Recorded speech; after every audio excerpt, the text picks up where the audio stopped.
കൊച്ചേട്ടൻ്റെ കത്ത്. Peer group എന്ന വ്യാജ ദൈവം. പ്രിയ DCL കൂട്ടുകാരെ, ആലുവയിൽ അയൽപക്കത്തുള്ള തൻ്റെ കൂട്ടുകാരിയുടെ വീട്ടിൽ നിന്ന് പുസ്തകം വാങ്ങാനാണ് 12 വയസ്സുകാരിയായ ആ മകൾ അമ്മയോട് ഫോണും വാങ്ങി രാത്രി 8:30 കഴിഞ്ഞപ്പോൾ ഒറ്റയ്ക്ക് വീടിന് പുറത്തിറങ്ങിയത്. എന്നാൽ അവൾ കൂട്ടുകാരിയുടെ വീട്ടിലും എത്തിയില്ല, അമ്മയുടെ അരികിലും എത്തിയില്ല. ആദ്യ കയറിയ അമ്മ വിവരം പോലീസിൽ അറിയിക്കുന്നു. സമർത്ഥരായ ആലുവ പോലീസ് കേസ് അന്വേഷിക്കുന്നു. കുട്ടിയുടെ കയ്യിലുള്ള അമ്മയുടെ ഫോൺ ലൊക്കേഷൻ നോക്കിയപ്പോൾ സ്ഥലം കാസർഗോഡ്. ഒറ്റയ്ക്ക് കുട്ടി ആ സമയം കൊണ്ട് കാസർഗോഡ് എത്തില്ല എന്നറിയാവുന്ന പോലീസിനോട് അമ്മ പറഞ്ഞു, കൊച്ചിന് ഇൻസ്റ്റാഗ്രാം അക്കൗണ്ട് ഉണ്ട്. 12 വയസ്സുകാരിയുടെ ഇൻസ്റ്റാഗ്രാം പരിശോധിച്ച പോലീസ് ഞെട്ടി.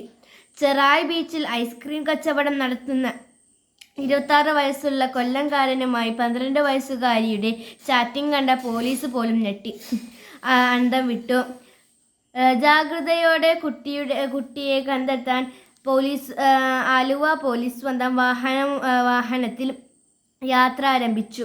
ആലുവ, കാസർഗോഡ്, മംഗലാപുരം, ഗോവ വഴി മുംബൈയിലെ ധാരാവിയിൽ, അവിടെ നിന്നും ഡൽഹിക്ക് പോകും വഴി പൂനെ റെയിൽവേ സ്റ്റേഷനിൽ വച്ച് കൊച്ചിനെയും ബെസ്റ്റിയെയും പോലീസ് പൊക്കി. കൊച്ചിൻ്റെ ഇൻസ്റ്റയിലെ ബെസ്റ്റിക്ക് പോക്സോ കേസിൽ അറസ്റ്റും റാൻഡും. ബാലതലമുറയുടെ സുരക്ഷിതത്വത്തിന് സുബോധത്തോടെ ചിന്തിക്കുന്ന പല വിദേശ രാജ്യങ്ങളുമുണ്ട്.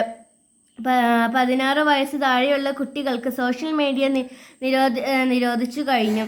Australia, Brazil, UK, Indonesia, Malaysia തുടങ്ങിയ രാജ്യങ്ങൾ 2025 മുതൽ കുട്ടികളുടെ ഓൺലൈൻ ഉപയോഗം, screen time, social media account എന്നിവ പരിശോധിക്കുകയും നിരോധിക്കുകയും ചെയ്തു കഴിഞ്ഞു.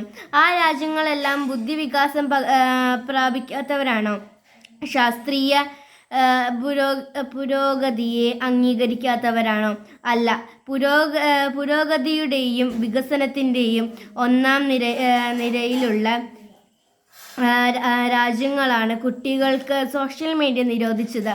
പ്രിയ കൂട്ടുകാരെ, ഈ അടുത്ത കാലത്ത് ചില കൂട്ടുകാരുടെ സ്വഭാവം പെരുമാറ്റവും മാതാപിതാക്കളെയും മുതിർന്നവരെയും ഏറെ ആകുലചിത്തരാക്കുന്നുണ്ട്.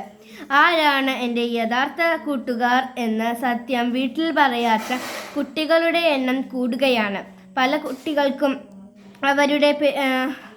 അവരുടെ മാതാപിതാക്കളല്ല, മതബോധം പകരുന്ന ധർമ്മഗതയല്ല, പകരം അവരുടെ പിയർ ഗ്രൂപ്പാണ്.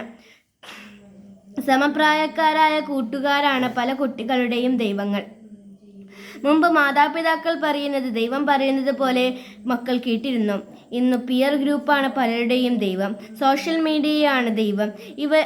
ഇവരുടെ കാണാത്ത വെറും മോഹവാക്കുകൾ മാത്രം ഇൻസ്റ്റയിൽ കുറിക്കുന്ന അജ്ഞാതനായ സുഹൃത്താണ് ദൈവം. മക്കളെ കൺമുന്നിൽ കാണുന്ന മാതാപിതാക്കളെയും സഹോദരങ്ങളെയും ഗുരുഭൂതരെയും അവഗണിച്ചിട്ട് മറഞ്ഞിരിക്കുന്ന വ്യാജ സ്നേഹിതരെ വിശ്വസിച്ചാൽ മക്കൾക്കും വഴിതെറ്റും എന്ന് തീർച്ച. ചെറുപ്പം തന്നെയാണ് മക്കളെ. ചെറുപ്പം ഒരിക്കലും വലുപ്പമല്ല. മാതാപിതാക്കൾ നിങ്ങൾ ആഗ്രഹിച്ചതുപോലെ വളർത്തണോ, അതോ നിങ്ങളുടെ നന്മയ്ക്കായി വളർത്തണോ? അവരുടെ ജീവിത പാഠങ്ങൾ ഒരു വിലയുമില്ലേ?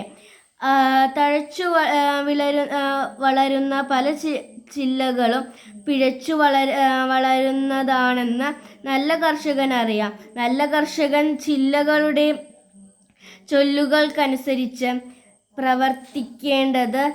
ഫലം കായ്ക്കാത്ത ചില്ലകൾ വെട്ടി ദൂരെ എറിയണം. അതുപോലെ മക്കളുടെ പല ചീത്തശീലങ്ങളും ഉപേക്ഷിക്കാൻ മാതാപിതാക്കൾ പറയുമ്പോൾ മക്കൾ അവ ഉപേക്ഷിക്കണം. അല്ലാതെ പലപ്പോഴും പിയർ ഗ്രൂപ്പിൻ്റെ കൈയടി നോക്കി കുടുംബത്തെ മറക്കുന്ന വ്യാജന്മാരുടെ പിന്നാലെ പോയി നിത്യമായ ചതിക്കുഴിയിൽ നിബദിക്കും. കൂട്ടുകാർക്ക് ശരിയായ വഴിയിൽ വളരാനും കുടുംബത്തിൻ്റെ ഐശ്വര്യമാകുന്ന ഇടവരട്ടെ. സ്നേഹാശംസകളോടെ സ്വന്തം കൊച്ചേട്ടൻ.